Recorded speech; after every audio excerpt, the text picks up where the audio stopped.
नमस्कार दोस्तों, आपका स्वागत है हमारे YouTube चैनल में। तो आज की कहानी की शुरुआत कुछ इस तरह होती है।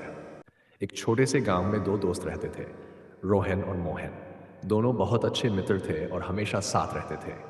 एक दिन वे जंगल में खेल रहे थे जब अचानक उन्हें एक पुराना नक्शा मिला। नक्शे पर एक खजाने की जगह का संकेत था।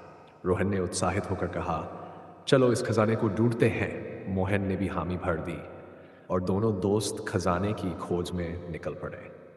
नक्शे पर दिखाया गया था कि खजाना एक पहाड़ी के पीछे गहरे जंगल में छिपा हुआ है। वे दोनों साहस के साथ आगे बढ़े। जंगल में तरह तरह के जीव जंतु और अजीब आवाजें थीं, लेकिन वे डरे नहीं। कुछ दूर चलने के बाद उन्हें एक पुरानी और टूटी फूटी गुफा दिखाई दी। नक्शे के अनुसार खजाना इसी गुफा के अंदर था। गुफा के मुंह पर एक पुरानी तख्ती लगी थी जिस पर लिखा था, साहसी ही पाएंगे खजाना।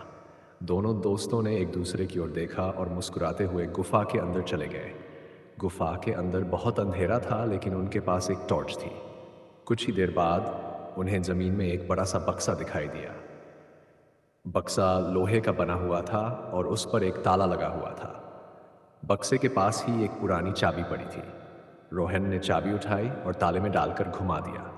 ताला खुल गया और बक्से का ढक्कन धीरे धीरे उठने लगा। दोनों की आंखें चमक उठीं क्योंकि बक्से के अंदर सोने के सिक्के, हीरे और नायाब आभूषण भरे हुए थे। लेकिन तभी एक तेज आवाज हुई। एक बूढ़े आदमी की आकृति सामने आई। उसने कहा, यह खजाना केवल उन लोगों का है जो इसे सही तरीके से बांध सकें। अगर तुम लोभ से दूर रहोगे तो यह खजाना तुम्हारा होगा। रोहन और मोहन ने तुरंत एक दूसरे से वादा किया कि वे इस खजाने का इस्तेमाल गांव की भलाई के लिए करेंगे। बूढ़े आदमी ने मुस्कुराते हुए कहा, तुम दोनों सही हो। अब यह खजाना तुम्हारा है।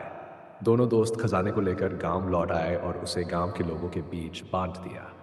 गांव अब खुशहाल हो गया और रोहन और मोहन को गांव में बहुत सम्मान मिला। इस कहानी से हमें यह सीखने को मिलता है कि असली खजाना धन दौलत नहीं, बल्कि दया और सहयोग है।